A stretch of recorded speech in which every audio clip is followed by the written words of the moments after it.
Some may find the following disturbing. Discretion is advised. The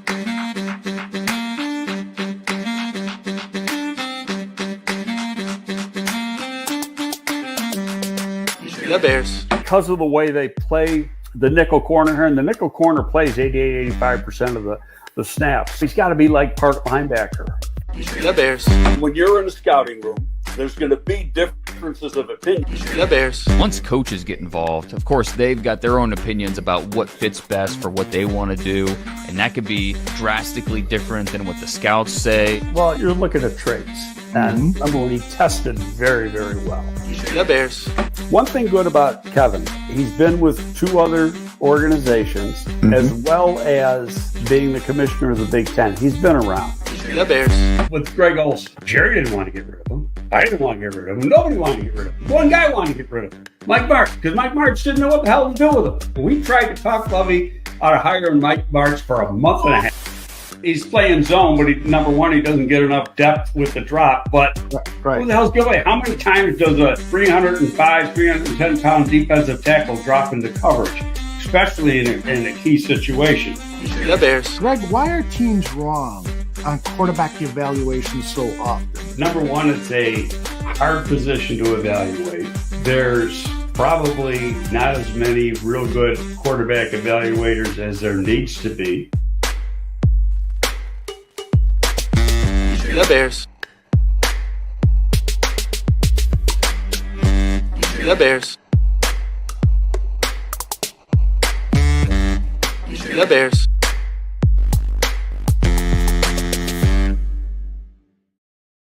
Good morning to all Bears fans. This is GTF, Gabriel Talks Football. My name is Aldo Gandia, and I got to tell you, this might be the longest week of my life because of what happened yesterday. I feel nauseous. I feel dizzy. I feel sick. But enough about me. Let me bring Greg Gabriel in. Greg, what's wrong with me? You got to get over it, man. I do. I feel awful. It wasn't a pleasant sight. I mean, we can honestly say it might have been the worst game of the year. And the thing is that we were all expecting more. We thought there'd be some pizzazz from the players, that they'd come out fired up. No, they were so flat. And I mean, there was nothing there, no aggressiveness, no enthusiasm, going through the motions. And so now when you look at it from a Kevin Warren, Ryan Poles, George McCaskey point of view, is Thomas Brown, who a week ago was probably sitting in the cat seat as the leader in the clubhouse, so to speak, for the job. It's like, how do you sell that now? He's really got to come back strong over the next 4 games, or he's got no chance. Yeah, indeed. It was. And the guy was more disappointing than Thomas. I mean, the offense. Well, let me back up. The team didn't respond, and that's Thomas. The offense started slow again. That's on Thomas Brown. And then the defense was just putrid, and that's on Eric. And we expected a lot more from Eric. Yeah, another. And he was more aggressive if you look at what he was doing, but Shanahan just killed it. He did, and it was a lot of people are saying he was auditioning for the Chicago Bears job. Let's stop bullshit. That right now. Yeah, it is not happening. The San Francisco 49ers are not getting rid of Kyle Shanahan. I mean, anybody who wants to think that has gone to the dope store and got like the worst dope you can possibly get. And they're hallucinating badly. That is so true. So true. So let's start with I mean, where do people come up with this shit, really? Oh, we're going to trade for a coach. No, you're not. There's nobody available to trade for. Yeah. I can't imagine there being a desirable head coach there that will be available in a trade. I agree with you. And then, I heard, listening to the radio this morning, I had to run some errands for my wife, and somebody brought up Gruden. That didn't happen either. No. Gruden cannot get a job as a head coach in the National Football League right now. And he might never be able to, right?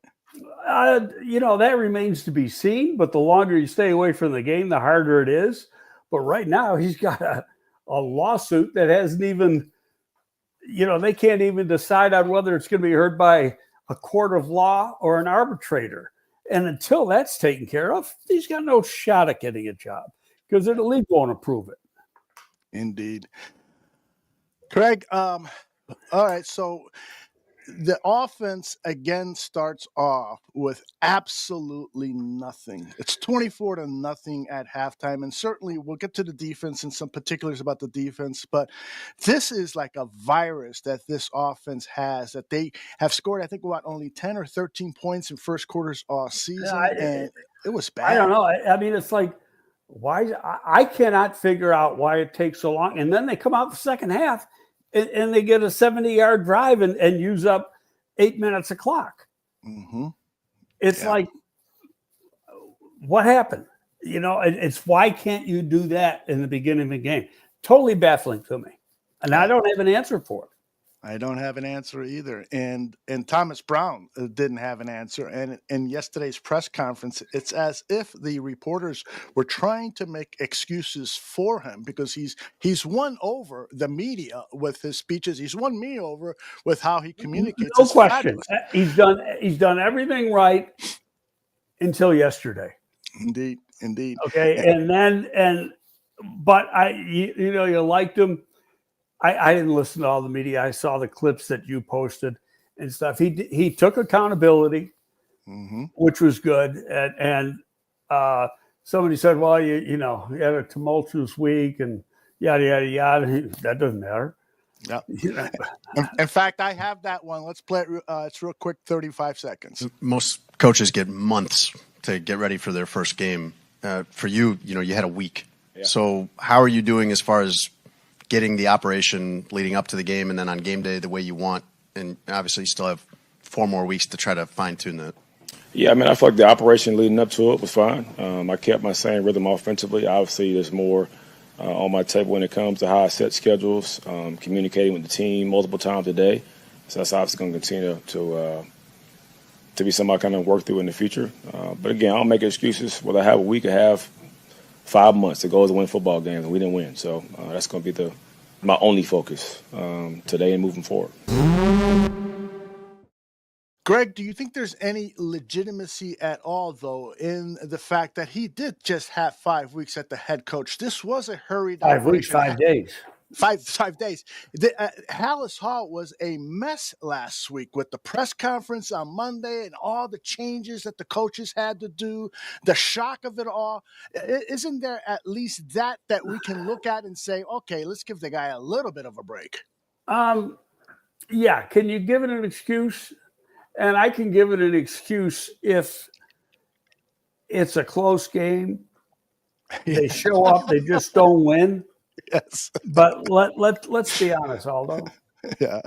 Guys didn't show up. You're right. And that was the concerning thing.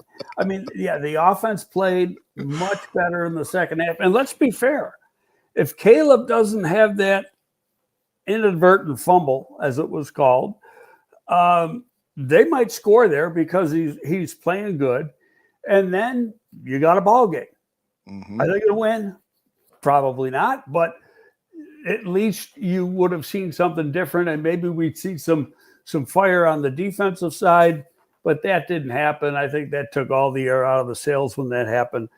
But I just didn't like the way the players responded. They were like having a mutiny against Flus. So you would think that they would come out fired up. And I got a cold and I got the hiccups.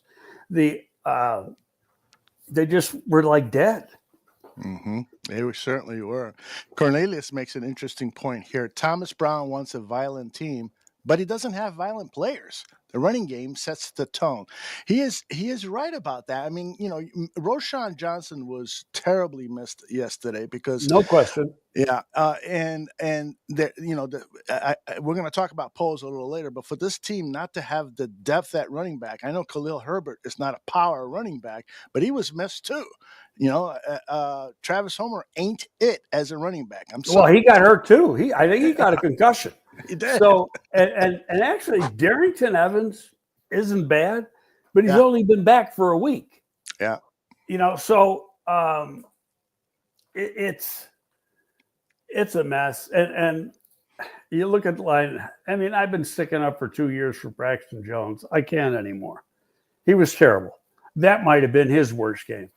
Yeah. And then Pryor is like a revolving door. Yeah, yes. And then Shelton has problems when he plays against big, powerful guys. Mm-hmm. And the big, powerful guy just swatted him away like he was a fly and, gets the sack. So you've got to completely retool the offensive line. It's not that hard to do. I saw Buffalo do it. They've got 3 new starters on the offensive line this year as compared to a year ago. You got to use the draft. You got to use free agency. Costs a lot of money to do it in free agency unless you get lucky. But, this team it might need 4 players. When you think about it, because I still don't think they're going to bring Tev back. I mean, he just hasn't been reliable. Right. And then, it's not like he's jumping out and he's head and shoulders above everybody else. Mm-hmm. He's just one of the guys right now. Yeah. Jake says the best Bears draft pick yesterday was Leonard Floyd. Yeah. Hey, now you know me. I've been pushing to sign that sucker for 2 years. I was just going to say that, Greg. I was just going to say that. That's another Ryan Poles mistake, but I want to table the Ryan Poles discussion. Let's look at the defense. Well, I don't know if that one was a Ryan Poles mistake because he wanted to go to a contender.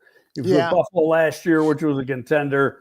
Buffalo had to release him because they were $45 million over on the cap, and they had to get rid of guys. They would have loved to have him back, but he was just, he's too much money. So he goes to San Francisco at actually less money than he got in Buffalo a year ago. But I don't think Chicago was even in his thought process. You're probably right. And it's a shame.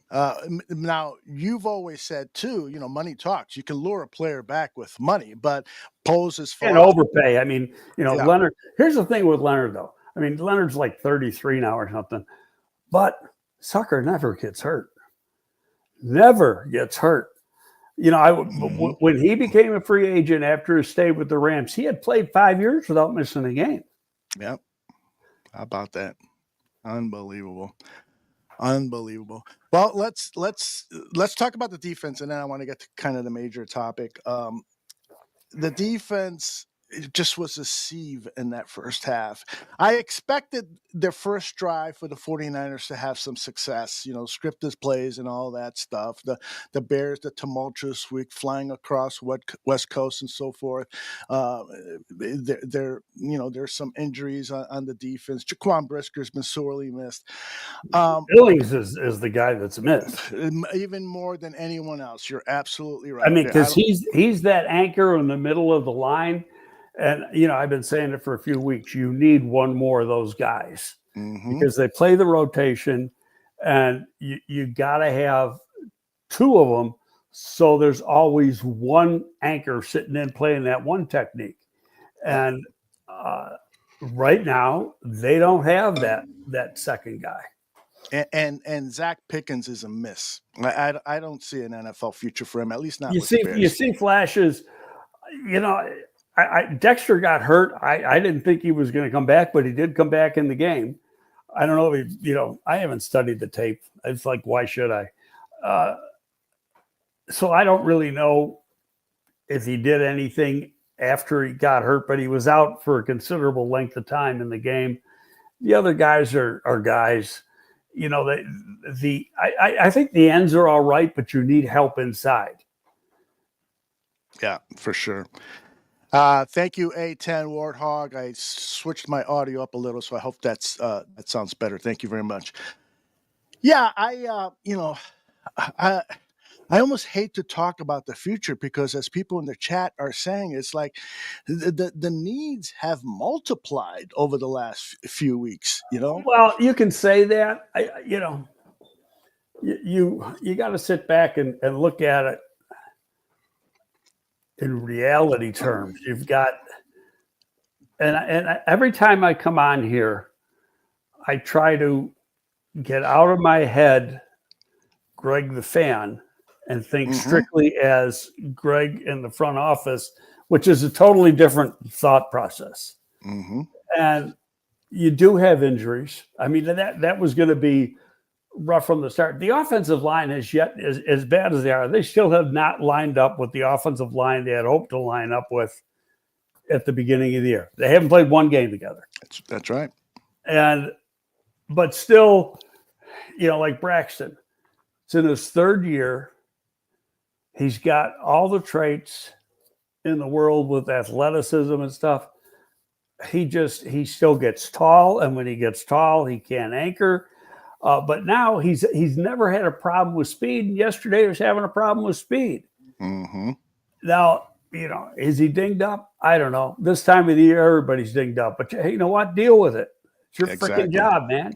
And so, you know, I think you got to replace him. Is it Amagaji? Who the hell knows? Because he hasn't been able to play. You know, it was so you can see what the talent he has. But for him to miss the entire training camp was huge. It basically threw away his rookie year. And so, you know, there's 4 games left. Is he going to get these snaps? He may not. But we saw what happened before. You saw some good play, but you also saw some atrocious play. And it all had to do with not having a training camp. Because, and I say this a lot, but there's a lot of truth to it. And the way the practices are set up in the National Football League, once the season starts, development is over for young players. You've got 13 padded practices in 18 weeks. That means 5 weeks you go without a padded practice. And it just isn't conducive to getting a young player ready and to get him to help him with his skills in certain areas. In his case, pass protection. You know, you would think that if the league had, you know, between the general managers, the coaches, and the league, they'd get together and say, hey, wait a minute. These young guys need more work. And, you know, you got your practice squad guys and you got guys like Amagaji, you know, that aren't starters. Let them have a period or two every week or twice a week where they can do some live stuff. You know, it doesn't have to be 11 on 11. You can do it just one-on-one stuff, and you can learn a lot with that. So it just, ever since they changed the rules, I've been against it because it's anti-young player. But it is what it is. I mean, there's nothing you can do about it because so you got to find a way to work around it. It just makes it really difficult. Sure does. I want to thank Stephen Broadhay, $10 donation. Stephen really appreciated that. Helps to go pay for our expenses. And he asked a question that he read an article that said Poles wanted to fire Eberflus at end of last year and had to talk Warren into hiring Brown and getting him into the building. Do you know if any of this is accurate, Greg? You hear that stuff? I don't. I think a lot of it is internet, Twitter bullshit that, you know, nobody knows. You've seen that a couple times. When you go back at the end of last year and listen to Poles talk and why he wanted to keep Flus. Okay, so that just to me wasn't right. And the other thing that's nonsense, and Tom Pelissero walked it back to, was the thing, that Harbaugh wanted to come here and Warren was against it. Now, yeah, there is truth that there is, issues between Warren and Harbaugh. Harbaugh was a pain in the ass as a coach at Michigan to the Big Ten. They had to suspend him twice. He's a cheater. It's real simple. And he's probably doing it now. No, so the Big Ten had to suspend him and fine him. The NCAA still hasn't made a final decision on some of the stuff. There was a lot of stuff to go on. So yeah, there was some contention there, but reality is, see, they were saying like Danny Mack said, well, he really wanted to come here. No, he didn't. Get that one out of your head. He did not want to come here. Yeah. People say, well, because he played here. So what? Ken, excuse me.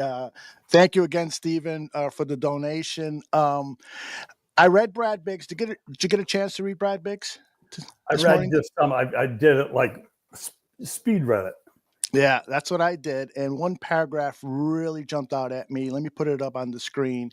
He writes, the McCaskies are well-intended owners who in the last 15 plus years have poured a ton of financial resources into the organization. They're not cutting corners when it comes to spending in an effort to field a winning product.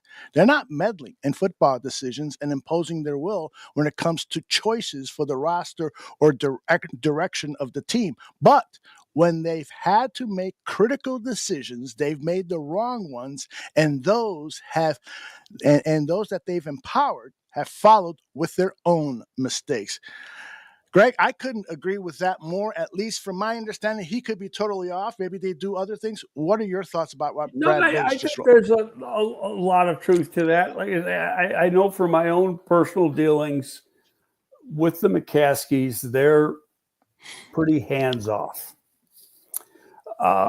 George, when he first came in, taking over for Michael, a lot more hands-on. So this is like 2010, a lot more hands-on than Michael was, but still, as compared to other owners, not even close. But like I said, I've had discussions with George, and he's the first guy to say that I got to let these people make the decisions. I'm not capable of doing it. I know I'm not a football person. And I think that, I see this stuff, be it on X or whatever, that these people, the first thing you got to do is they got to sell the team. Well, number one, they aren't selling the team. And number two, a lot of these, if you want to sit and blame the McCaskies, go ahead. But that's not the heart of the problem. And if they've done some things wrong, yeah, there's a lot of owners that have done some things wrong.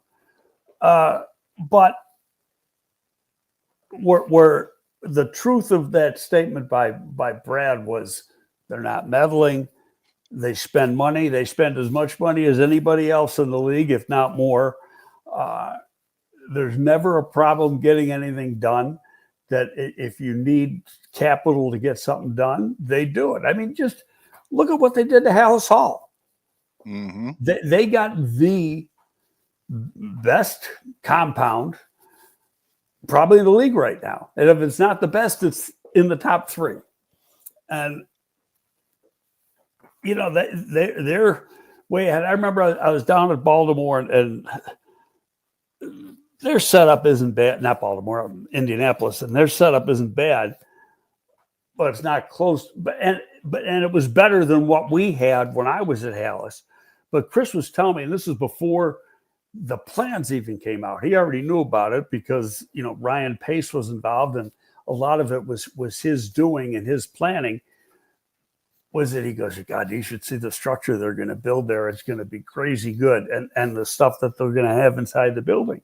And right now they're the be all end all in the National Football League. So that costs money. And the McCaskies paid for that. Yeah. Yeah, I am with you 100%. This team is not cheap. How they spend the money on players is debatable. We can all debate about that, but they have an obligation to spend money on players per the CBA. So that should never be questioned. I see so many tweets and X posts and Facebook mentions that, they don't spend on players. That was 30, 40, 50 years ago, bro. Let it go. Hey, we never had a problem spending on players. I came here in 2001. We never had a problem spending on players. People who want to come up with that shit they're talking out their ass and they don't know what the hell they're talking about. It's not that I want to stand up here and stand up for the McCaskey family. And I'll be honest, they've been good to me. They're good to my family, good to me, good to my wife. I got a good relationship with all of them. But to say that there's something that they're not, it's not fair. Yeah. It's people who just don't know. Yeah. It's real easy to say. Yes, I agree with you. They don't know, but I also think frustration plays a lot into it. Yeah. I know for myself, I have said some of the stupidest things in my life after Bears lost, and sometimes I just stay quiet. And my wife is like, "How come? What's wrong? Are you sick or something?" No, I'm afraid to say anything because I might yell at you or something. So it's the frustration that has mounted, and I know I have to imagine that during that first half, Greg, you let out a few F-bombs, right? No, I was just like, I'm sitting there and I sat in my media room by myself watching the game. And I'm looking and I'm going, not what I expected. Yeah. And it kept getting worse. And it was wasn't anger or anything like that, disappointment. Mm-hmm. And part of it's disappointment in the players. You can blame the coaching staff. You got to.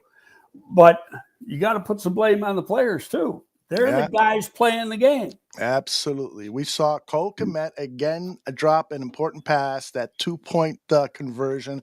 Perfect throw by Caleb Williams. Hit him right in the gut, and he drops it.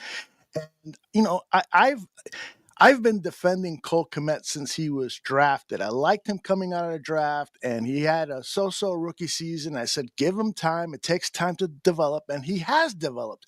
But this season, it seems like he's just made costly mistakes with the penalties, with the drop passes. Well, penalties, I think, were the worst. The two penalties last week. One you can forgive when you do it twice in a game. Right. Now it becomes stupidity. Mm-hmm. Because what part of that play don't you understand? There is, when you want to do that type of route, there's a way to do it without it looking obvious.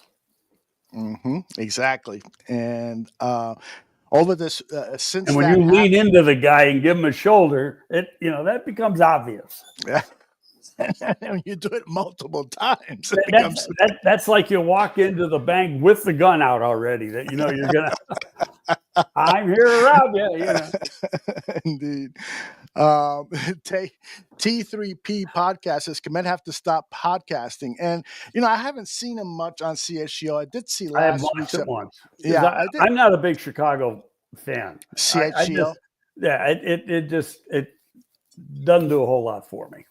Yeah, I love I honestly have not watched much, but I did see Cole answer some question from Adam Hogue, and Cole seemed to take a different approach. He basically, after this is after the Eberflus findings, basically said, I'm going to keep my mouth shut and play ball. Well, I was hoping that he was going to have a coming out party again, but he didn't. He just didn't look good, and so that's a problem. I want you to answer a few questions. First of all, Scottish Bear, getting back to the Jim Harbaugh situation. Dan McNeil, longtime broadcaster. Yeah, I said that Danny Mac's full of shit. Okay. In fact, later that day, the same day that came out, Pelissero was on with Rich Eisen on his show, and Pelissero's tied in. I know Tom said there's no truth to it. Okay. Well, Scottish Bear says that Mac had a book signing. Maybe Mac is trying to do that to get people to know that he's got a book coming out. He says that his actual source was Jim Harbaugh himself. So, invitation to Dan McNeil to come on here and discuss this with us, or invite Greg Gabriel onto your show. And well, he's not even in the state; he's in Indiana. Mhm. You know, where he does a thing. You know, and it's stations probably got it might not have the strength that we got in this thing right here. I mean, you know, very, very few listeners. Danny's a good guy. I like Danny. He's made his mistakes, but there's people who are in the know. There's absolute no truth. Now, can Harbaugh say, "Oh yeah, I'd love to coach the Bears"? Does that mean anything? Mm-hmm. Yeah, I hear you. I mean, you follow where I'm going with that? Absolutely follow. You know, there's when an agent gets involved and an agent makes a phone call that my guy wants to be there. Mm-hmm. Okay, now you got a serious situation.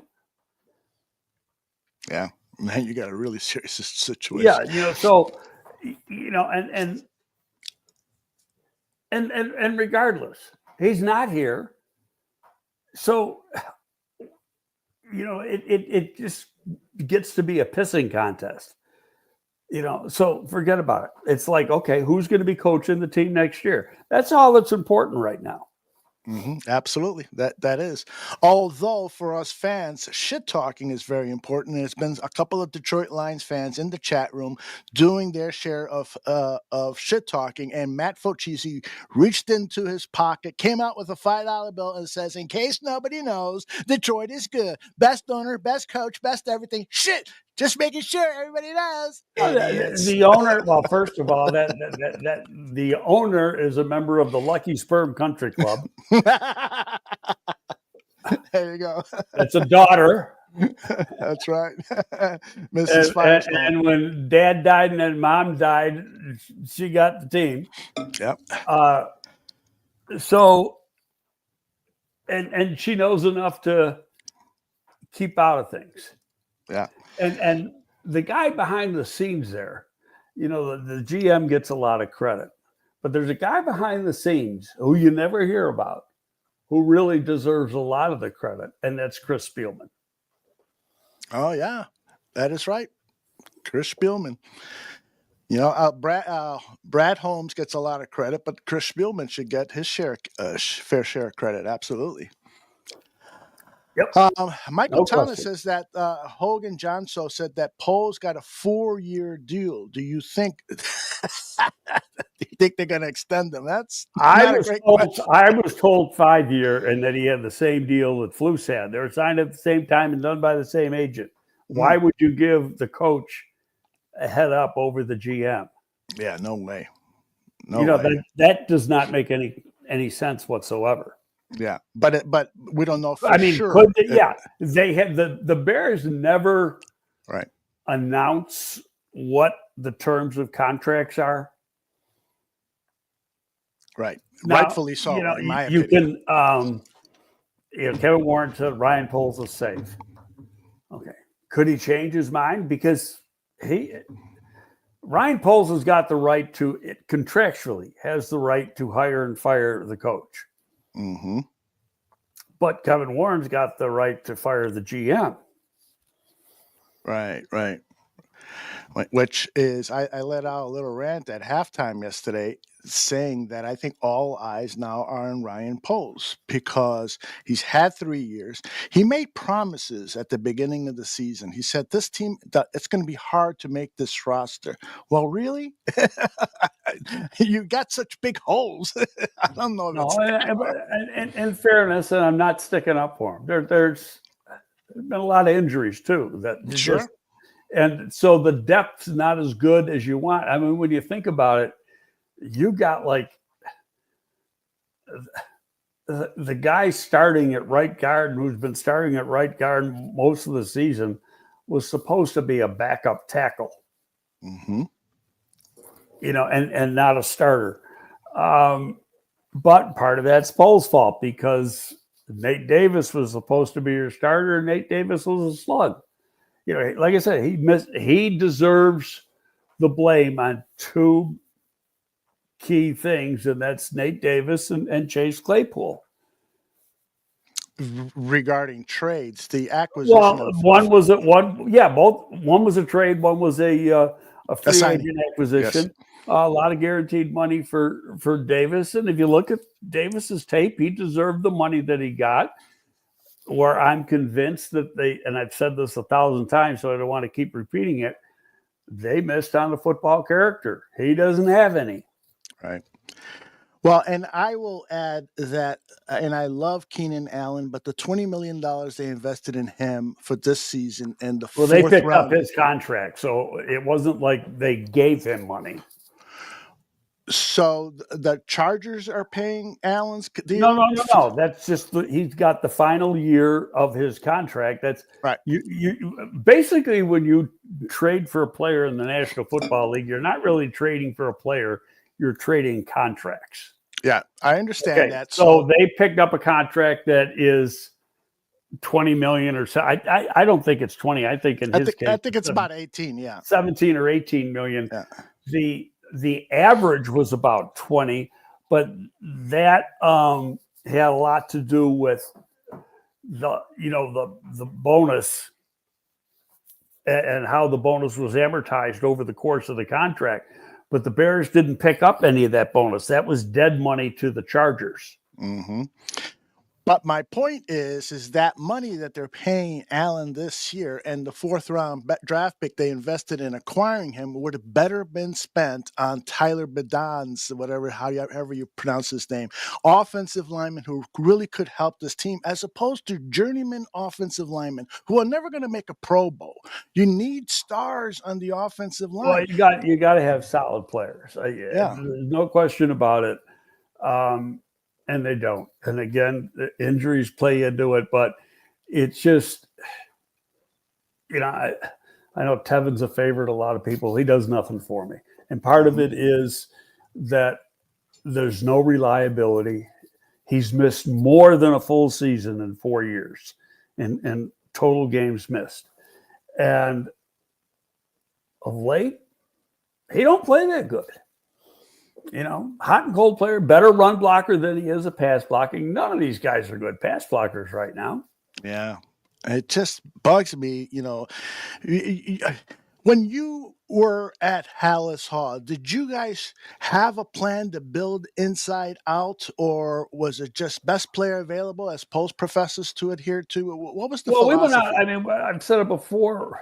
We took care of the offensive line. That real good offensive line we had through the early 2000s was all acquired players except for Olin Kreutz. And we didn't draft Olin. Olin came here 2 years before us. Okay. But Reuben Brown, Garza, Miller, John Tate, they were all acquired players. Yeah. Good. And all of them good players. All of them guys with Pro Bowl potential. Would you agree with that? Or at one time Pro Bowl, like Reuben Brown was a multi-time Pro Bowl guard. Mm-hmm. Garza was a Pro Bowl player, but never got it. God, was he a good player. And Tate, just as consistent as they could come. That was a good group, and they were coached by a good coach in Harry Easton. Let me digress just a second more. Do you think that Olin Kreutz would have been a good boxer? He's got a knockout. He's got a strong punch. That's for damn sure. Jeez, I would have. I like his comment. When he the lead in they do when he comes on the score and he says, "My opponent doesn't want to fight me. I'm not playing good enough." I love it. That is great. That's how you play the game of football. Violence. All right, we got a bunch of thoughts here. Let's share. Ho Loco says, Greg, what percentage of offensive tackles are first rounders in the league right now, typically the last few years? With that being said, the top two in the draft this year look bad to me. And so I think he's referring to who's the top two? The top two by who? Because that is an argument by itself. Right. I mean, because it's, December 9th. And so the top two haven't been, Mel Kiper can have his top two, but we're not even halfway through the process yet. Right. You got to do the combine, The day medical, workouts. it's the medicals, the workouts and everything. And part of it is, okay, like the tackle who is hurt now, and I don't know how bad, but he didn't play in the game. He got hurt in the final regular season game, did not play in the SEC championship. Guy from Texas is a pretty damn good player. But, and it's a huge but, he's listed as 6'4" by Texas. We don't, because he's an underclassman, I've got the verified heights of all the seniors. Mm-hmm. I got that from an agent. But we don't, the underclassmen we don't have. So he's listed as 6'4", and the same thing with the left tackle at Oregon. Another guy listed as 6'4". Are they really 6'4"? Because if they're 6'3 3/4, they're playing guard. Unless their arms are just so damn long. Right, yeah. That, when you got arms like Amagaji or something like that. So the guy who's, I don't think played as good as last year is the LSU kid, Campbell, the left tackle there. Well, Campbell. But I mean, there's some quality offensive linemen. You're not, and where are they going to be picking? Because it used to be. I remember when we took an offensive tackle in the first round, where we were picking, because what you do, you go through previous draft, try to go through like 10 years previous to find out what the averages are. And when we were picking, it was a pretty safe assumption that we would get the third tackle off the board. We did. Okay, now how you rate those players, that can change from team to team, but that's how it works out. Like with corners, there will always be, in the first 3 rounds of the draft, 12 to 15 corners will go every single year. And this has gone on now for almost 30 years. Because I first did this exercise, my last draft in New York, that was 2001, and we were going to take a corner. So we wanted to find out. So it was, find this out for me. Okay. So I did it. I went back to like 1991 and I followed it ever since. And I think there's been 1 year when it hasn't been hit that way, the 12 to 15 go in the first 3 rounds. It's definitely a trend, no doubt about it. MC Fact says that no offensive line pass protection has always been the problem with these Bears. It certainly has under Justin Fields and Caleb Williams. So overall, as you have done this preliminary look at offensive linemen in this upcoming draft, do you feel like, I heard one analyst say, you got to pick one early because in the middle and late rounds, there's it's barren. Well, Wright was the second offensive lineman taken, and he went 10th. And Paris from Ohio State went first to Arizona. First offensive lineman, 4th overall. And they might have they traded down. I think he went 6th overall. And the Bears got the second one in Wright. I mean, it's going to, depending on where they're picking, they're going to get probably about the 3rd offensive lineman off the board. But do they want it to be a tackle, or do you want it to be an interior guy? Because what if you make the determination that Amagaji, and let's be fair, if Amagaji doesn't get hurt last year and goes to the Senior Bowl, there's no question he would have gone in the 2nd round. And, it's a very talented guy. His injury took longer to heal than normally, so he's got to almost like redo his rookie year next year, but he's gotten himself mentally prepared for the game, and he knows what it takes. So he's going to be way ahead of just having a rookie in there, if he in fact ends up being the guy. But if you're taking an interior offensive lineman, you aren't taking them in the top 12, 13, 14 picks unless it's one of those tackles that you want to move inside. Okay. And there's nothing wrong with that either. I mean, there's a lot of guys, a lot of guards playing in the league that were tackles in college. Question, and I didn't anticipate we'd be talking about draft picks, but I have to ask this question. Do you think that Mason Graham, the defensive tackle out of Michigan, can solve the Bears' pass rush and run defense problem that the Bears currently have? I haven't studied him enough to say that. I mean, the analysts got him as the top interior defensive lineman, most of them. I did them a long time ago for the agents I work for, like last summer. I haven't done any. I mean, they give me so many guys to do. Sometimes there's guys I'm doing over them, and when they know they're not going to get a guy, they're not giving him to do over. So guys like that, I got to do once I get done with doing players for this draft, and I start on next year's, and I'll be starting on next year's guys like next month. Oh, wow. Jeez. Tyrique Stevenson. He got fined $19,600 and something. Yeah, what did he do? Let me see if I got the video. I loaded it, but I loaded it somewhere else, and so I don't think I have. He'll probably appeal that, so it'll be interesting to see if the 19 sticks up, because the player from Detroit threw the ball at him or something. Correct. That was after the fact. After the fact. I'll find the video and post it, so we'll get back to that topic. Let me throw another question at you. Chris Watts, my buddy Chris Watts from the Barfly Tailgate Show, says, Greg, would you keep any of these coaches currently on the team?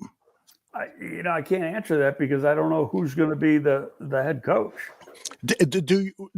Are there any coaches currently on the staff that you would say, boy, if they kept him, I would have no problem with, like the defensive backs coach, your buddy? John Hoke's a hell of a coach, and I think Morton, the running back coach, is a pretty darn good coach. I think Chris Beatty's a pretty good receiver coach, but it's going to be. Let's just assume, based on yesterday, okay, Thomas Brown was out of the equation now, so it's going to be a Gray, or it's going to be a Johnson or somebody like that, or a Vrabel. They're going to have their names. They've got a lot of these guys are already putting together their short list and contacting people, saying, if I get this job, I want you to be my so-and-so coach. So, and that's all part of the interview process. Who's your staff going to be? That's a big part of the interview process. So it's just a tough question to answer. This was Flus's staff. So who do you want to keep on that staff? Could be, again, it's going to be up to the guy who gets the job, and it's good, does he have any relationship with any of these guys? Generally speaking, you always keep a couple, but that's not always the case. Yeah, right. All right, I did find a perfect example. Ben Johnson. Yeah. He was on the Detroit staff, and he wasn't the coordinator. Yeah, and Campbell kept him. And I'm still concerned about that guy. It seems like everybody loves him, but he's got so many weapons. He's got the best offensive line in football. It's like, is this really going to translate? I mean, yeah, but he runs a good offense. So I mean, he does run a good offense. He runs a very good offense. He knows how to take apart a defense. No question, he's got weapons. No question, he's got an offensive line. But still, he knows how to run an offense. Now, my only concern on him, I say it every week, and I'll keep saying it, just because he's the hot name and he's a great offensive coordinator, does that mean he's going to be a great head coach? It's hard to predict, right? Yep. Very hard. All right. I found that clip of Tyrique Stevenson. So watch closely. This was posted by Tom Pelissero. So Williams gets pushed out of bounds. And there you see that Tyrique, with his left arm, pushes him. But he also sticks out his right foot and trips him. Watch the circle. That's Okay. Tyrique tripping him and then pushing him down. And I don't blame Williams at all for throwing the ball I at don't know if Tyrique's that's worth face. 19,000. I hear you. That is true. I mean, That is was true. it a hard push? No, it's the trip more than anything else because the trip can Right. hurt somebody. You're Yeah. not expecting that.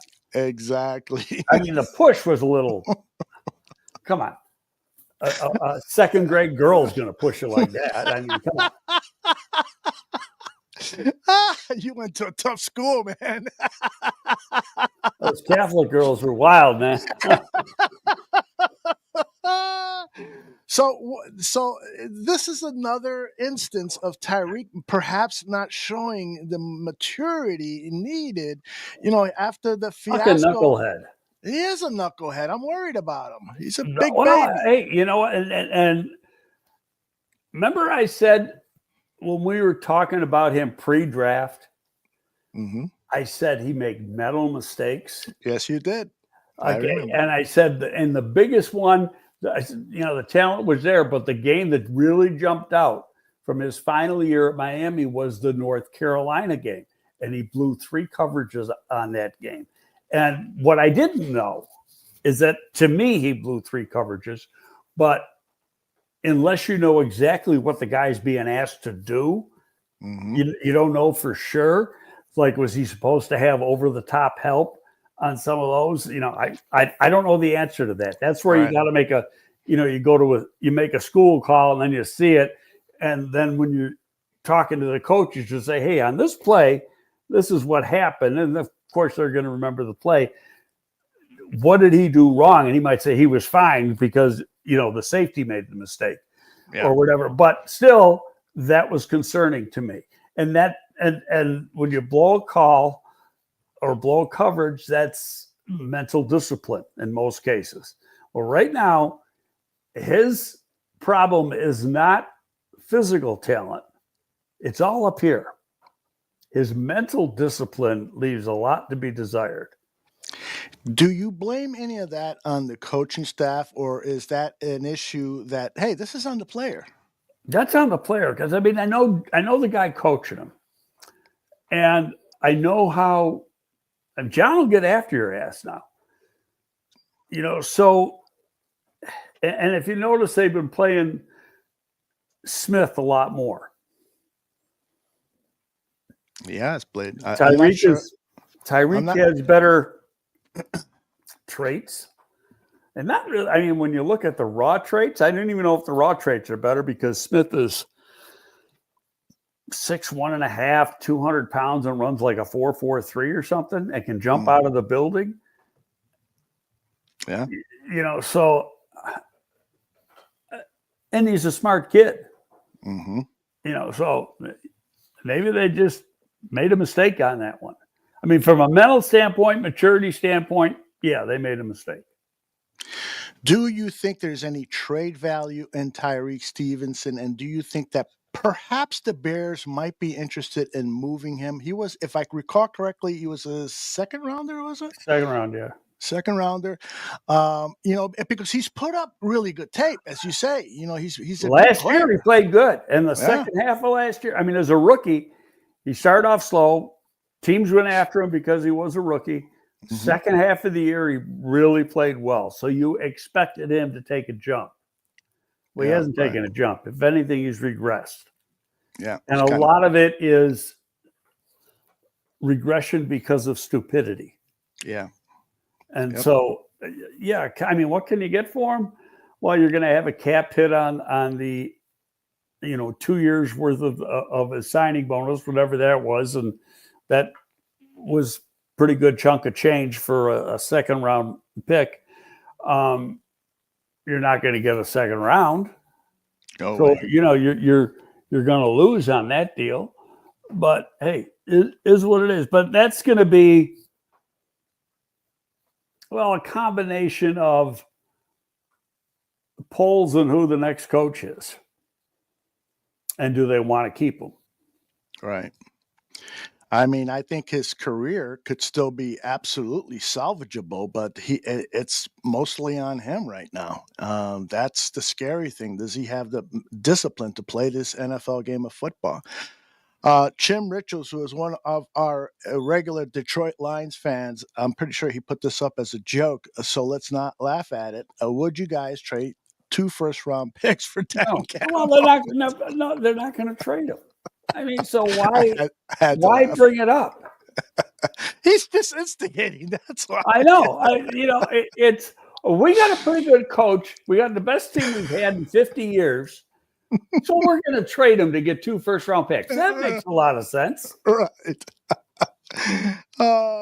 Hey, Matthew, I didn't notice this, Matthew. You posted another $5 donation and write, the celebrating after personal achievements last night was a sign something is broken with the team, in my opinion. Also, should Bears move Bagent for draft capital? I'm not You quite got to sure. have a backup. You got to have a backup. Right.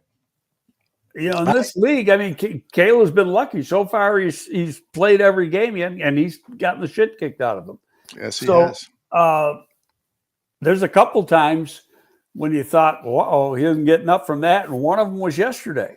Yeah. But I'll tell you what, he's got really good flexibility because he just pops up from that stuff like it was nothing. But if you got yourself a good backup quarterback there, you're going to hold on to him until his contract's up, until he's a free agent, and then it's going to be up to him whether he wants to go somewhere or whether he'd re-sign. And then you got to go out. Then you got a problem. Then you got to go out and get somebody. Exactly.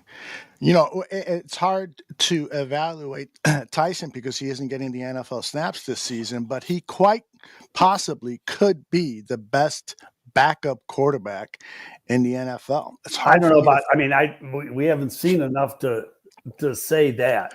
Yeah, that's what I said. It's hard to evaluate. Yeah. So, but he's good. I mean, put it this way: he had to play as a rookie, and he won 2 games. Mm-hmm. Yep.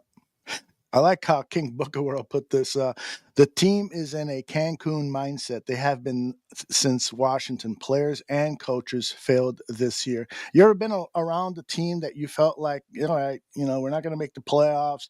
It seems like, everyone's playing like their golf clubs are in the trunk, or vacation plans. Yeah, it used to be a term called running for the bus.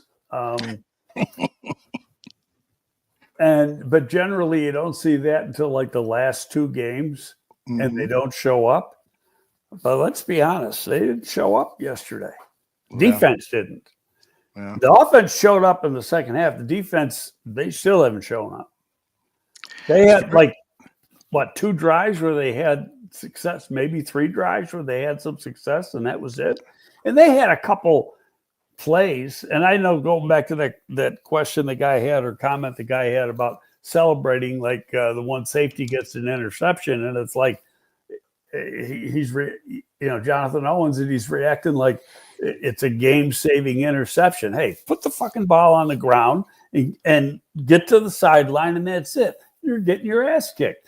Yeah. And I guess I didn't listen to Caleb's interview, but I heard that he just said, "Hey, we got our ass kicked." Yes, he did. Yes, he did. He did say that. And same thing with the head coach. Funkster Jones, got a great name, says, "Bear down, Aldo and Greg. Love the show. Always, how come the Bears never used the weakness of the other team against them? We should have tried to establish a run game first before play action pass." I think they did try. Well, they did try. I mean, I think, and I honestly believe this too, that when you get into that early first down situation to run, Swift is not necessarily the right guy, and Roschon's not there. I'm not taking anything away from Swift, but I've said it before, he's a space player. Yep. And if you want to set the tone with him, you're setting the tone with the wrong guy. You need a pile mover. That's my opinion. I mean, I want a guy that's going to be, I like the speed and I like his ability to make plays in space, and when utilized that way, he's really, really good. But if you want to set the tone with your run game, and your line's got to do a good job too, you need somebody that's going to punish a little bit. Mm-hmm. Exactly, and we don't have that. Wilson is that guy, and when you watch him, but I don't know why he doesn't get the snap. Last year he got the snaps. He's not getting them this year. He has not. That is true.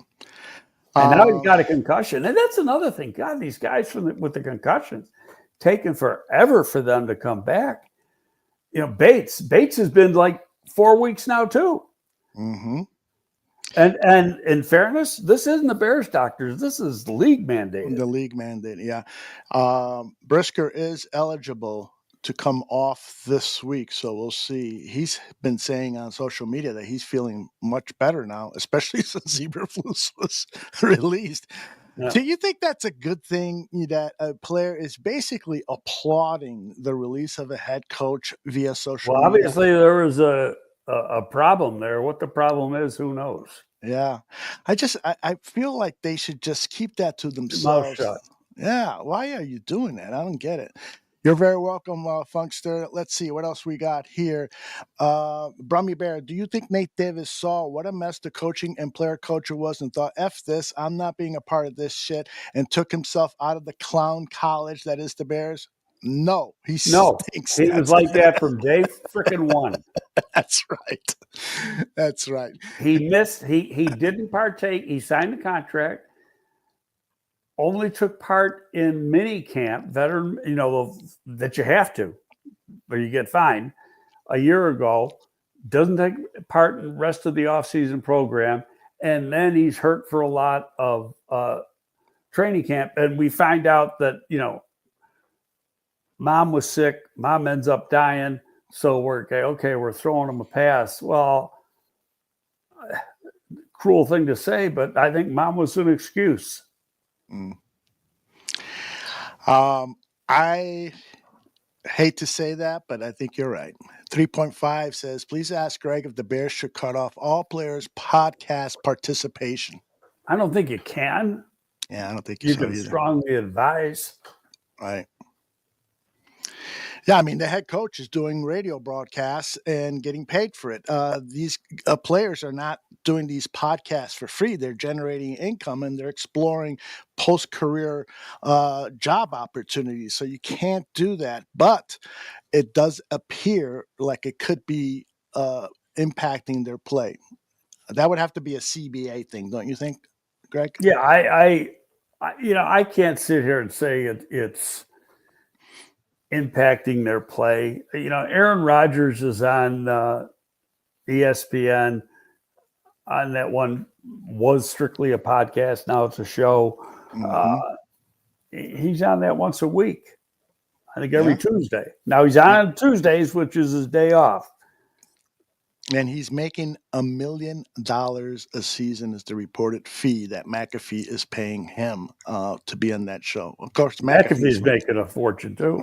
Yeah, $1 million is like not even a paycheck. And speaking of that, because he has Belichick on that show a lot,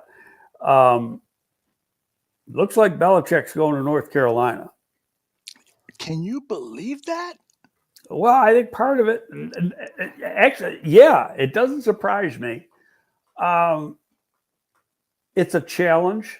He's won, 6 Super Bowls as a head coach, plus a couple as an assistant. So it's a different challenge, but he's really, as I've said 1,000 times, he could be 73 next April. So how much longer is he going to work? And supposedly, part of this thing is that his son, Steve, who was named after his dad, will be the head coach in waiting. If this, in fact, comes out. But, hey, they're still talking. The transfer portal opened today. Guys that could say they were going in the portal, for the last week, but you can actually sign guys out of the portal starting today. And so I would think North Carolina's would want to get somebody in there pretty quick. Do you think he is going to be able to negotiate free tuition for his girlfriend? I think she already graduated, but I don't know that for sure. Well, maybe she wants a master's. Somebody said, well, how's he going to relate to those kids? I said, he's relating to a fucking 24-year-old girl. What do you mean? How's he going to relate?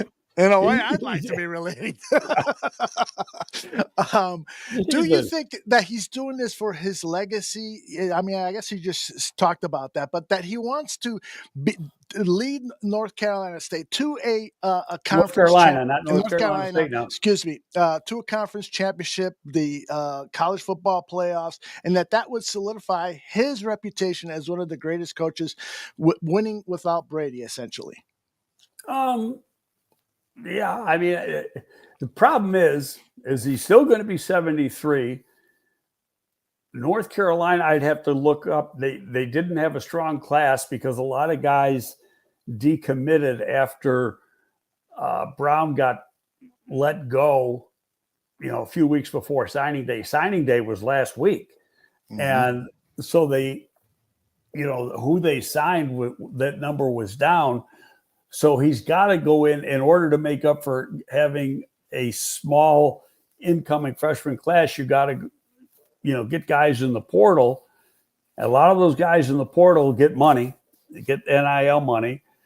And then it's, so I like I said, I just think he'd want to get that deal done ASAP if in fact he's going to go there so he can get the ball going on this stuff. Because you got to put a staff together too. Yeah, exactly. That's very, very important. Is Braxton poorly coached? Raymond Byrne wants to know. The whole Chris Morgan thing is now become a legitimate question because when are these players going to get better? Well, yeah. What's funny is I was listening to Olin the other day on. He was on with Spiegel and Lawrence Holmes, and he said, I really like him as a coach. But in fairness, Olin doesn't go there to watch practice a lot. Now, whether he did in the preseason, I don't know. Olin also said that he thought that it was a mistake for Waldron to keep him because it's the offensive line coach is the most important coach that a coordinator can have, offensive coordinator can have, because they got to work so closely together. And it should be a guy that the offensive coordinator picks, not who's currently there. So, and it could have, and maybe it was a case that Waldron agreed that Morgan was the right guy, or maybe they forced him on him. I don't know the answer to that, but yeah, I mean, is it legitimate concern that he's not doing as good a job as he should? Well, yeah, the line sucks, but there's also the underlying fact of the talent of many of the guys that are playing, and you could be the best coach in the world, and if you don't have the talent, you're not going to do anything. Right. Greg, if I was Kevin Warren, I would probably stay out of the football operations business. But since I've pushed my way into that role, I would go to George McCaskey and say, George, we got a very important decision about the head coach coming. I think that the best way to do it is to marry the head coach with a general manager and let them run the team. We've been doing this organization, George, I hate to tell you, has been doing it wrong. We've been out of synchronicity. And so let me fire Ryan Poles and let me lead the search for both the GM and the head coach. We've got our quarterback. That's the right way to do it. If you were George McCaskey and you heard me say that, what would you say? I'm going to say that in 2001, we came here and we inherited a coach that we were told we had to keep. And that after the 2003 season, we got rid of him. And 2004, Jerry hired a coach and we had pretty good success. Touche. I mean, is there a fact to that? Yeah, I think you made a very compelling counter argument. Well, here's what I'm concerned about, and well, you got to marry them together. That's bullshit. The general manager in most cases, and there's a very few head coaches that have control of the 53. But generally, that's a general manager's job. And we already saw what happened 3 years ago when Ryan got here. Okay, and they tore the roster down. What makes you think that's not going to happen if they, in fact, bring in a coach and a general manager? I think it's starting back over at square one. I mean, I said last year what my complaint was about trading Justin. It had nothing to do with Caleb and everything to do with you're going to lose because rookie quarterbacks lose. And if you trade it, you're going to get a haul. And look what you can do to build this team with that haul. And look what happened. They're losing. I mean, Dwayne says, Poles trade got us Caleb, and he still has a pick left from that deal. What the F with the fire Poles? Ugh. I think that, right now the Bears fan community is kind of split on Poles. You know what? Let's be real. What the fan community wants or thinks doesn't mean shit. Well, unless they don't go to the games anymore, then you're forced to make a move, right? But they are going to go to the games because it's sold out on season tickets.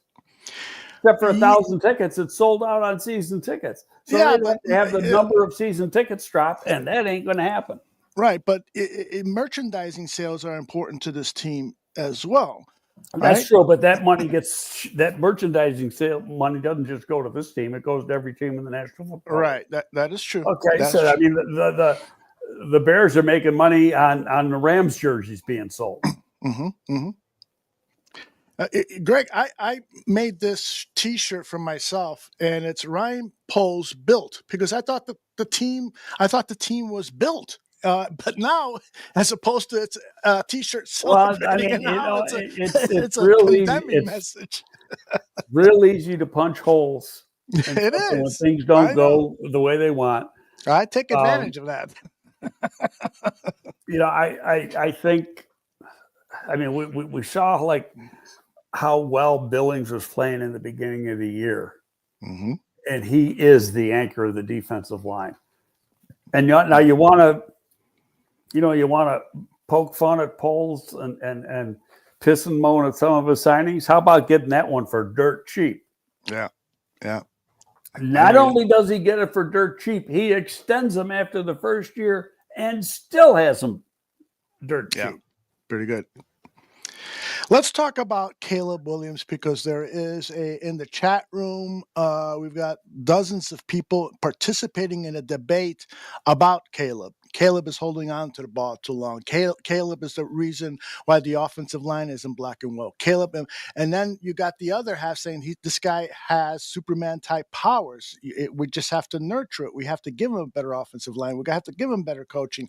Where do you stand right now on Caleb Williams when you evaluate him? And are you telling fans, be patient, or are you telling fans, you guys are making good arguments? I think earlier in the year, holding onto the ball was a valid argument. I think that when Thomas Brown took over the offense, it's been 4 games now, that Caleb has gotten the ball out of his hand like tremendously faster than he was. And it's just the design of how they're utilizing the playbook and the design of the plays. They've changed some things. Let's be honest. Yesterday, the freaking offensive line got their ass kicked. They got whooped. And I don't think you can find one guy on the line that didn't get whooped. Darnell Wright got whooped. Rex Jones got whooped. Teven Jenkins got whooped. Pryor got whooped. Sheldon got whooped. They all did. And so, it's now you got to go back and you're playing a team that you played to the wire a few weeks ago. You're playing them next week, and you got to hope that you get that same kind of game going. Mm-hmm. Chris Foster is not a Caleb Williams fan. That is for sure. He believes that people are just making excuses. I'm not making excuses for him. I know the talent. The stuff I heard all had to do with, and I don't want to say character, just personality, and a lot of it just has turned out not to be correct. Mm-hmm. I want to address one thing here real quick that has been floating around the internet. Chris is saying that Caleb versus top 25 defenses in college that they played, he only had 6 touchdowns and 6 interceptions and 172 yards passing per game. That is false. That was a graphic that was made. It was made over to look like a Fox TV graphic, but it was fake news. And I was victim of it too. I flashed it up on one of our shows here. It could have been this show. Yeah, didn't you come up with the real numbers then? Yes, I did, and I don't have them handy. So I'll have them ready for next week's show because I'm sure Caleb is still going to come under controversy. But that the guy is wrong. I did every single game of his sophomore year, so his first year at USC when he was, after he transferred from Oklahoma, and he wasn't good. He was freaking phenomenal, and then he was good up until the Notre Dame game. And then his game went south a little bit, and that was concerning to me. And what the Al Golden, the defensive coordinator, who had come, he had been a head coach in college, but he was the Bengals linebacker coach. And the defense that he used, Notre Dame lined up and used for that game against USC, was the defense that the Bengals used against Patrick Mahomes to get to a Super Bowl and shut that, because he said there's a lot of comparisons to the two players with movements and the way he can make off-platform throws, that type of thing, off-schedule throws. And so they did, and worked to a charm. He threw 3 interceptions in the first half. And I don't think he was quite the same player after that. And that was concerning to me. Yeah. But then I learned after, and it was really a long time after, that the team basically went into a tank. And that's why, somebody wants to bring up Lincoln Riley. Come on. He didn't handle the USC. And USC, they stunk this year. They did, and I don't understand the love for Lincoln Riley. I don't understand it at all. I don't understand the love for Cliff Kingsbury. Yeah, I really don't. I go back, look at his record at Texas Tech as a head coach. Look at his record at Arizona as a head coach. I think at Arizona he had 1 winning season. Texas Tech, he had 1 winning season, and it was like 6-5 type season, and he had frickin' Patrick Mahomes. He couldn't win. Yeah.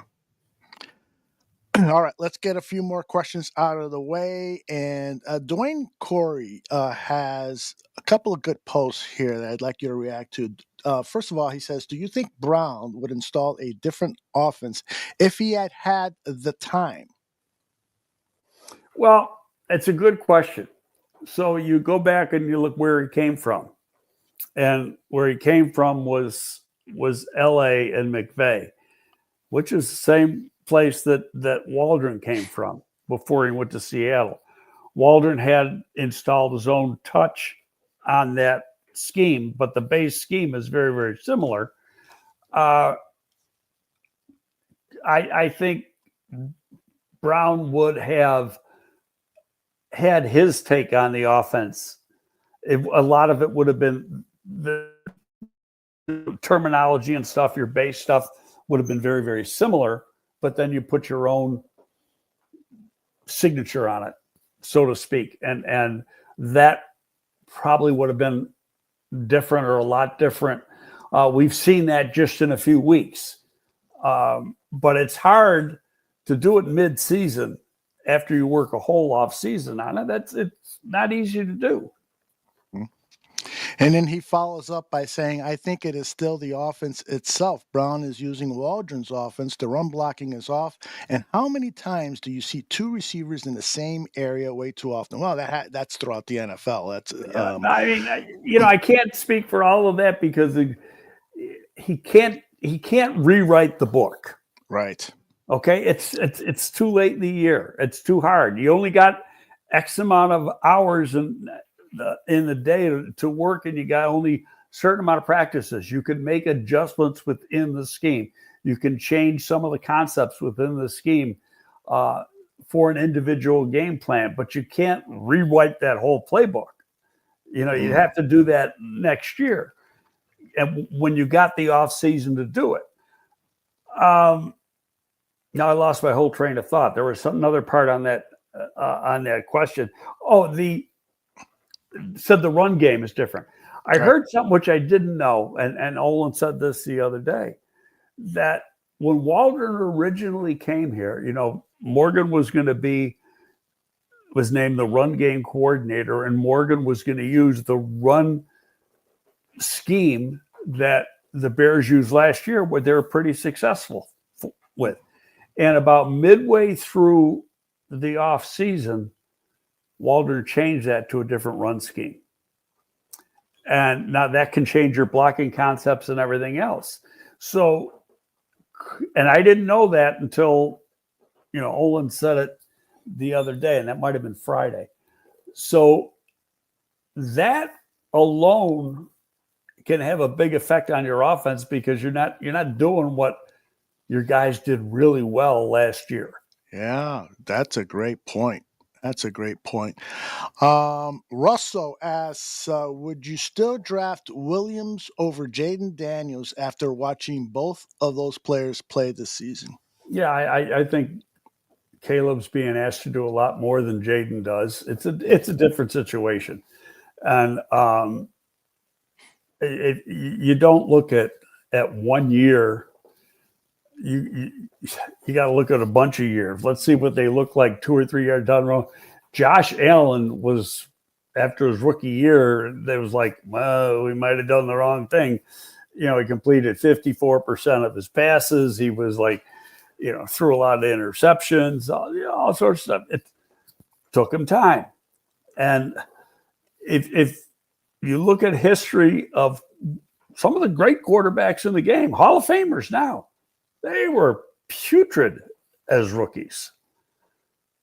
Peyton Manning being one. Peyton Manning threw 29 interceptions as a rookie. Caleb's thrown 5. He hasn't thrown one in 10 games now. Yeah. There's no doubt at all that anyone that wants to play that game, would you still do it? It's ridiculous. It's silly. Wait 3 years. Jaden Daniels might be the next Robert Griffin, right? Right. And you could put Daniels here in this scheme and put Caleb in that scheme and see what happens. Or whatever. I don't give it anything. And I'm a Daniels fan. Mm-hmm. I also know he's a toothpick and he's going to get hurt. Yeah. Indeed. Let's see.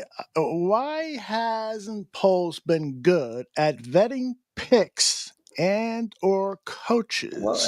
Well, he's only had one head coach, and that was, I'm going to go to my grave saying Flus was better than 50% pushed on him.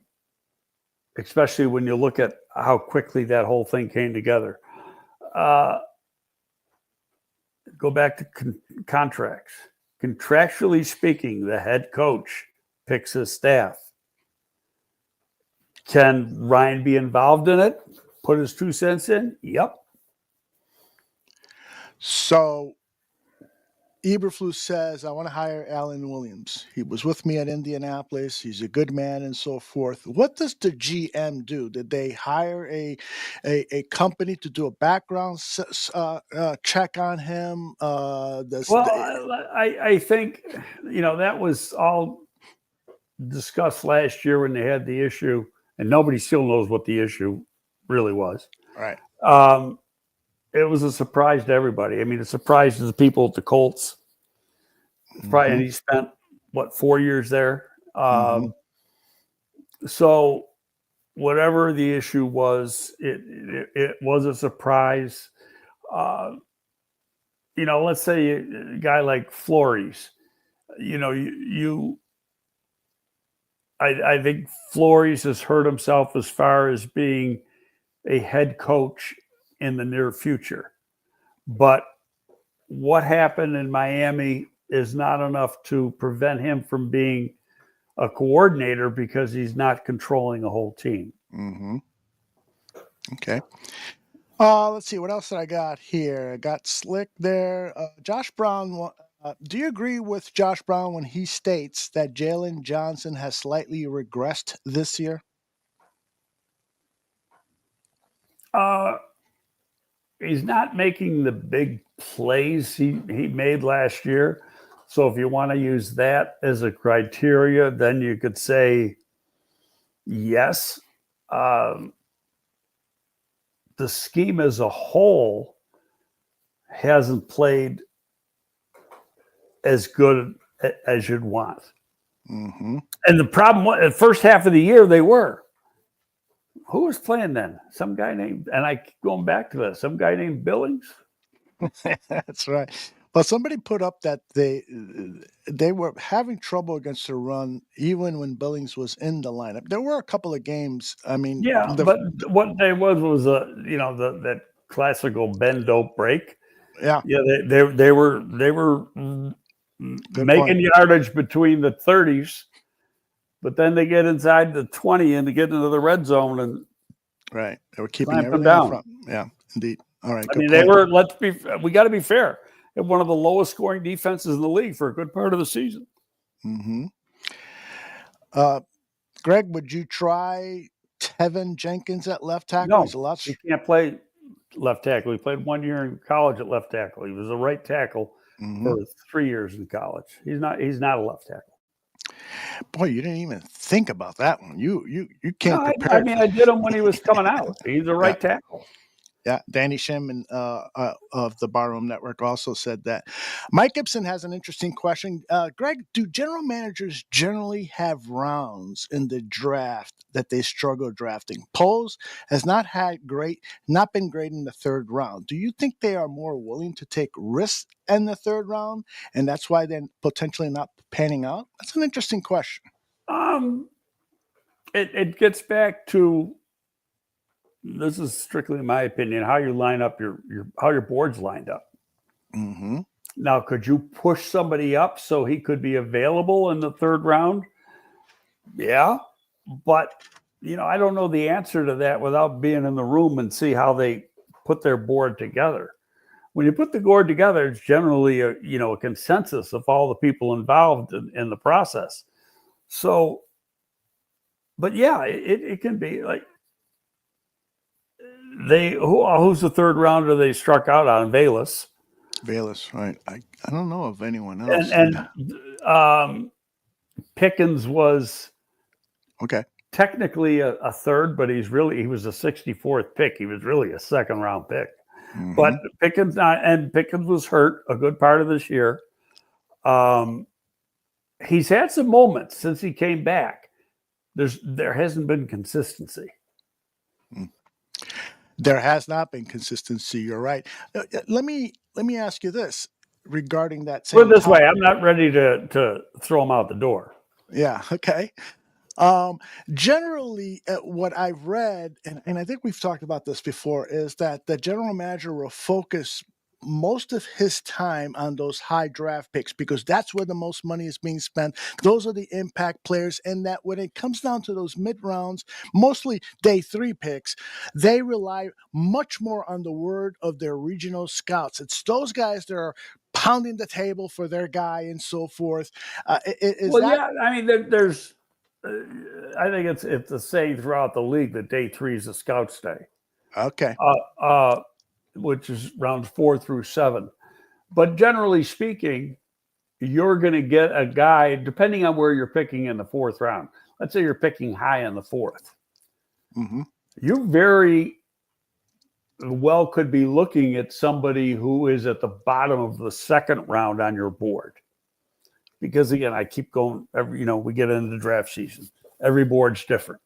Mm-hmm. So I think not really the 4th round, but when you get into 5, 6, 7, then there's your scouts have a lot of input, but the input isn't on draft day. The input is when you're putting the board together leading up to the draft, because then you create a plan and you execute the plan on draft day. I've used this analogy before too. I said it's like preparing for a game during the week. During the week, you put together your game plan, offensive and defensive game plan. Sunday, execute the game plan. Well, that's the same thing you do in the draft. Leading up to the draft, you put together your plan, and it's not being put together the week before the draft. It's being put together the whole month of April. Yeah, man. We'll see who's putting that plan together. Creighton wants to know, have you had an opportunity to scout Mike Green, the defensive end out of Marshall? Creighton thinks that he could be a stud. I don't think he's going to be a stud. I think he'll be good. He's a little guy like some of the guys they got here, meaning not a small. He's got speed. Don't forget now he's playing against below average competition in the league that Marshall's in, and he's pretty good in that league. But he is, he's probably 245, 250, one of those smaller guys that's got some speed. And, very seldom is playing against Power 5, Power 4 now type of football players. So, you got a guy that kind of excites me a little bit. And he hasn't said he's coming out for the draft, and I can't think of his last name. Is a kid at Boston College. He had 16 sacks. Oh, it's a long African name. Yeah. So, and I struggle with those names. So everybody does, no? Well, it's just it's the getting the right pronunciation, right, of it. But good football player. Is the edge class that strong? I don't see like top half first round guys in the edge class at all. I think this is more meat and potatoes type guys than edge guys. And that's the offensive line and defensive line. I think they're probably better interior defensive linemen than edge. Now there's edge guys that are going to come in and contribute and be pretty good players. I just don't see a guy that you're going to be dying to get in the top 10 or something. Jay Sanders almost fooled me. He wrote Odawale Agunlie. No, it's not him. It's is it NATO? Prince. NATO Akpala? Is it? No. It's let me get it. I got it. While you do that, I am going to post a graphic up. Did I post it already? No, I just got to download here. But I want to close the show and talking about the college football playoff and your thoughts on that. And I will also let people know that Mike North and I are going to be back here at 3 p.m. Central. Mike has had it. And so it's going to be an interesting first 15 minutes of the show where he does this solo rant. And I keep getting messages, hey, has the Greg Gabriel Mike North show been planned yet? So I got to work on that. Not yet.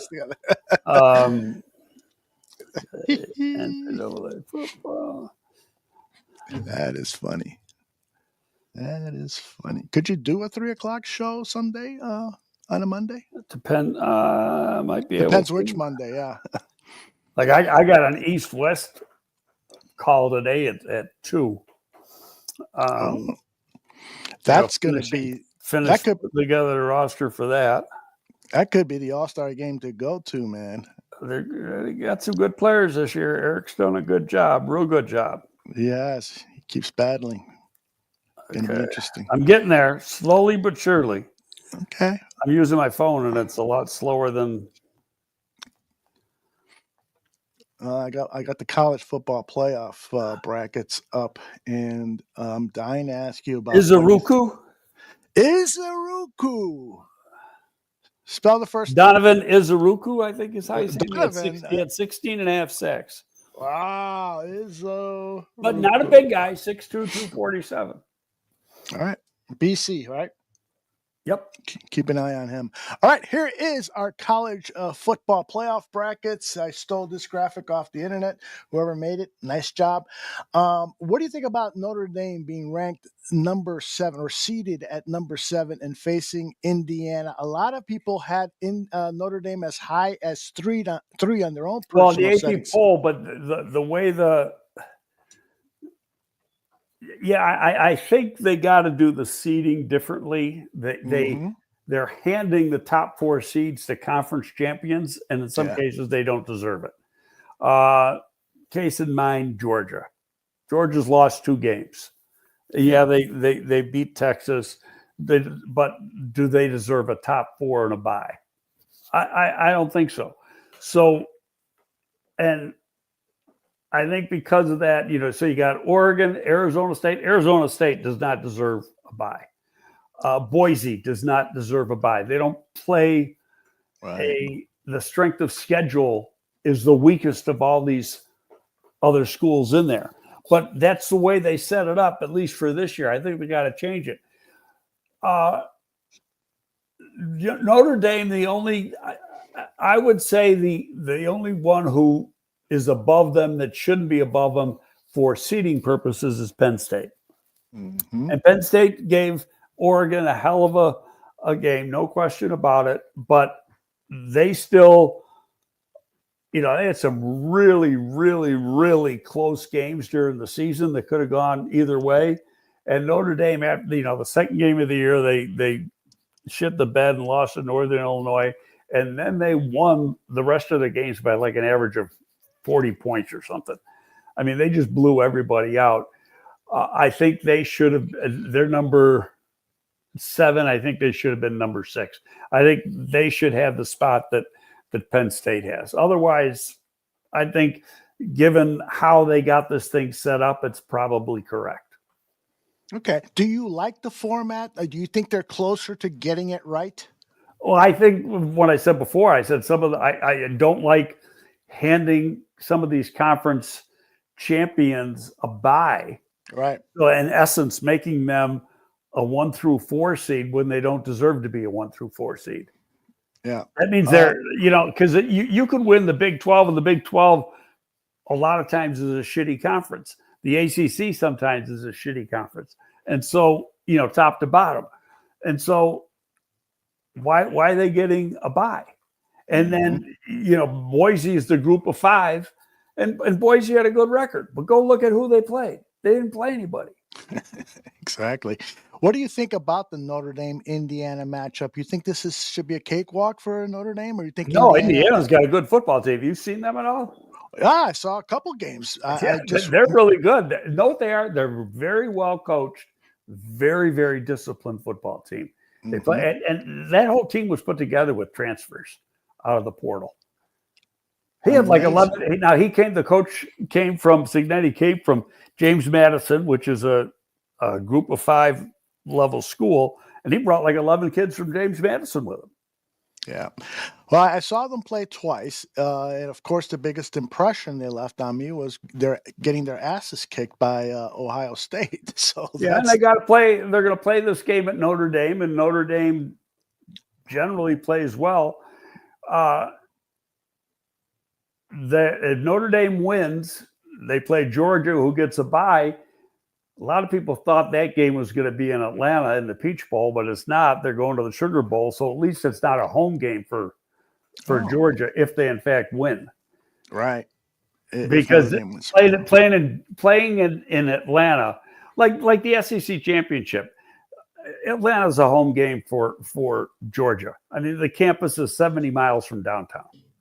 Mm-hmm. I never stayed when I went to games at Georgia. I never stayed in Athens. I stayed in Atlanta because it only took me an hour to get there. That's pretty cool. Atlanta's a great city. Yep. What do you think about the omission of Alabama? They didn't win enough games, Yeah. and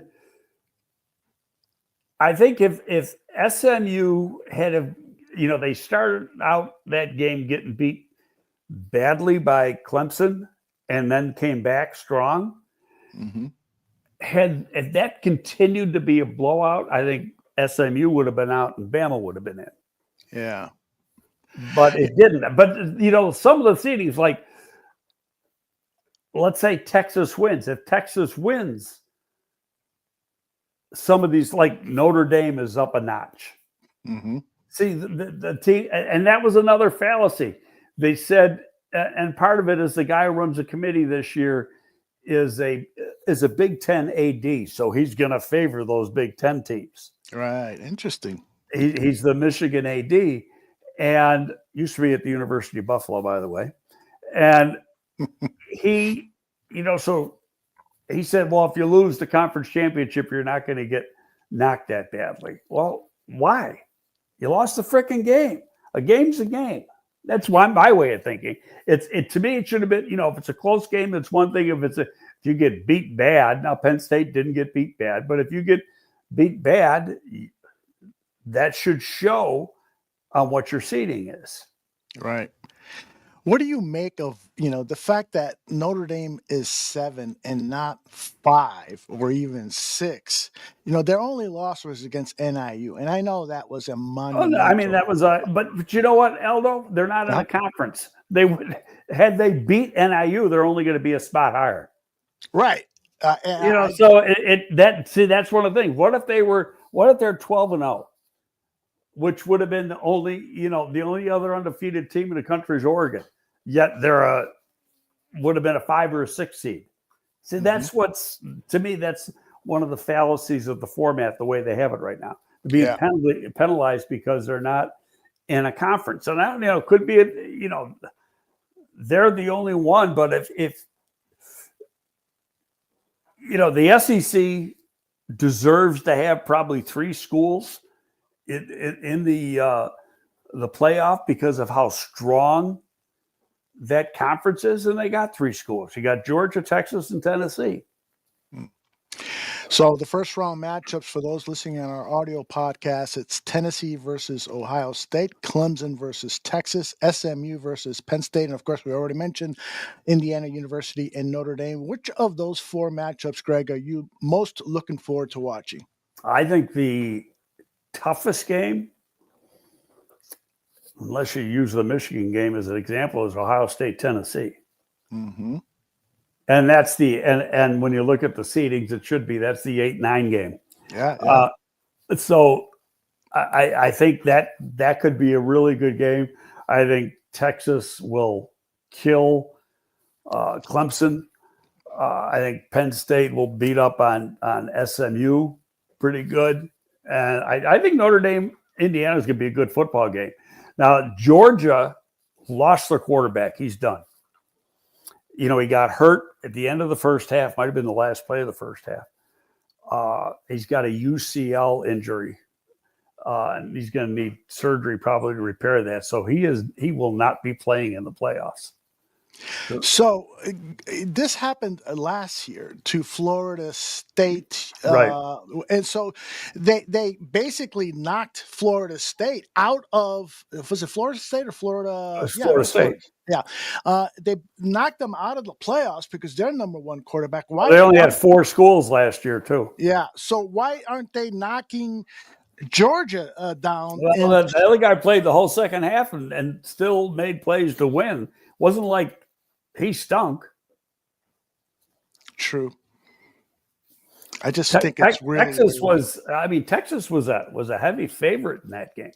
Mm-hmm. But to me, part of it is I don't know how the tickets are probably supposed to be 50-50 or something on that, but it's still a freaking home game for Georgia. Cool. Well, we'll be keeping a close eye on those matches, and in particular, draft-eligible players, because the Bears need some. Well, don't just draft. I mean, you don't know how many underclassmen are going to enter the draft. And the thing is, NIL is changing that. Okay, how? Because these kids are getting money to stay in school. Oh, gotcha. Okay. Okay, I know one player, not going to mention the name, and it's not, supposedly it's a done deal, but it hasn't been announced, that a player that would have been a fifth-year player next year, probably a third-round type pick, maybe a fourth at worst, accepted an NIL offer at a school, and it's for $1 million, 900,000 of which is paid in June. Wow. And so it's like, the agent say, you got to take that and wait, then go to the NFL next year. You could potentially be a first or second rounder. Well, I don't know if that sometimes your ability is not going to get, but it's the NIL money is guaranteed money.